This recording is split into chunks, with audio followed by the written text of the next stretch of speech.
Vamos a saludar en Miami, en Florida, a Marcelino Millares. Él es líder opositor del exilio cubano y doctor en ciencias políticas. Señor Millares, una buena tarde, bienvenido al informativo de NTN 24. Muy buenas tardes, un placer estar con ustedes.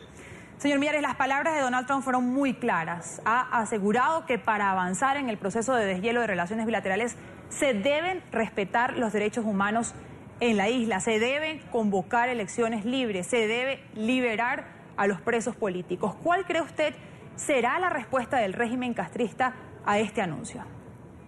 Posiblemente ninguna. La táctica que siempre ha utilizado el gobierno cubano es un silencio total. Pero por otra parte, el gobierno cubano, sin lugar a duda, interpreta este discurso como un discurso de campaña, dándole continuidad a las promesas que le hizo a un segmento de la comunidad cubana, pero en realidad lo esencial del cambio de política de los Estados Unidos hacia Cuba se mantiene, y lo que se mantiene es las relaciones diplomáticas. Las embajadas se mantienen abiertas. Mientras las embajadas y las relaciones estén abiertas, la política es esencialmente la misma con el que vino con el cambio del presidente Obama. En otras palabras, lo que quiero decir es que no ha dicho nada nuevo que no se haya dicho anteriormente y que lo esencial se mantiene, que son las relaciones.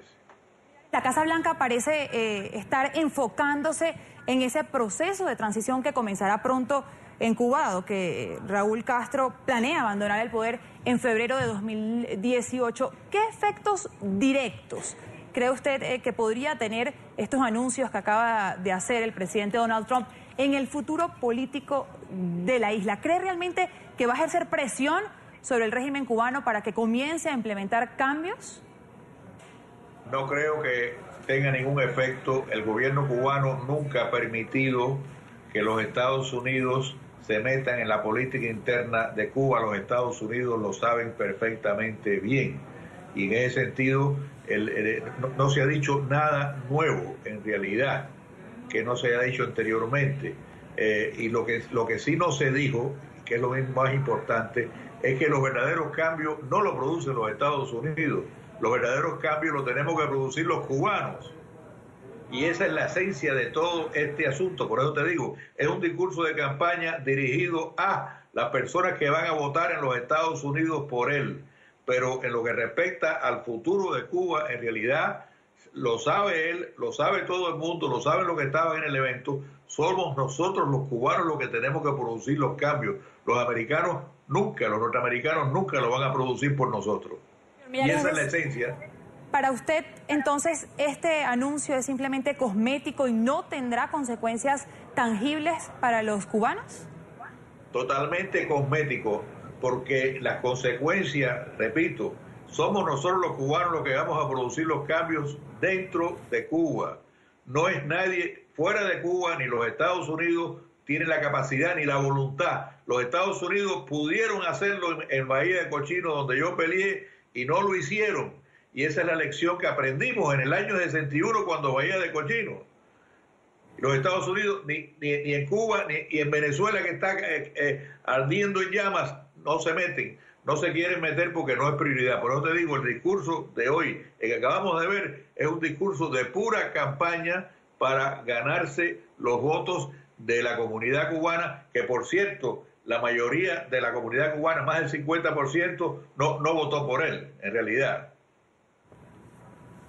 Escuchábamos antes de que comenzara a hablar el presidente Donald Trump, escuchábamos a congresistas republicanos como Marco Rubio, como Díaz Balart, decir: antes teníamos un presidente que le daba la mano a Raúl Castro, ahora tenemos un presidente que le da la mano al pueblo cubano. ¿No cree que en ese aspecto sí quizás podría haberse diferencias en las relaciones entre ambos países y en las consecuencias que podría tener esto sobre el pueblo cubano? Porque estamos hablando de que ya claramente la postura cambia de Barack Obama a Donald Trump.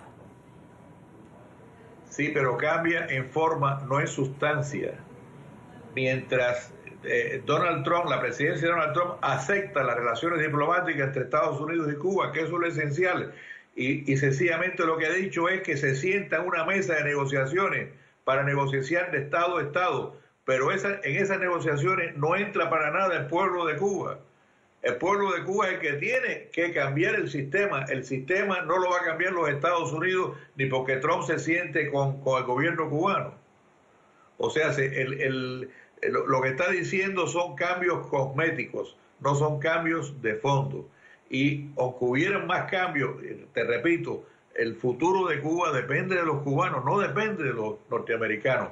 Y precisamente la imagen que se crea con este tipo de eventos que acabamos de ver es como si los Estados Unidos fueran a resolver el problema. Los Estados Unidos no van a resolver el problema, no han querido resolverlo. Si quisieran resolverlo, lo resolvían inmediatamente, pero no han querido resolverlo y no lo van a resolver porque no se pueden no pueden meterse dentro de los asuntos internos de ningún país, porque el resto de América los condenaría, el resto del mundo los condenaría. Y por eso los Estados Unidos necesitaban tener relaciones diplomáticas con Cuba, y la gran concesión que se hizo, la hizo Cuba restableciendo relaciones, no al revés. Pues son las opiniones del exilio cubano, mientras en Miami algunos celebran estas posturas, estos planteamientos que ha hecho el presidente Donald Trump. Otros miembros del exilio cubano lo critican y hablan simplemente de cambios estéticos. Marcelino Millares, líder opositor del exilio cubano, doctor en ciencias políticas, muchísimas gracias por habernos acompañado aquí en NTN 24. Gracias a ustedes, un placer.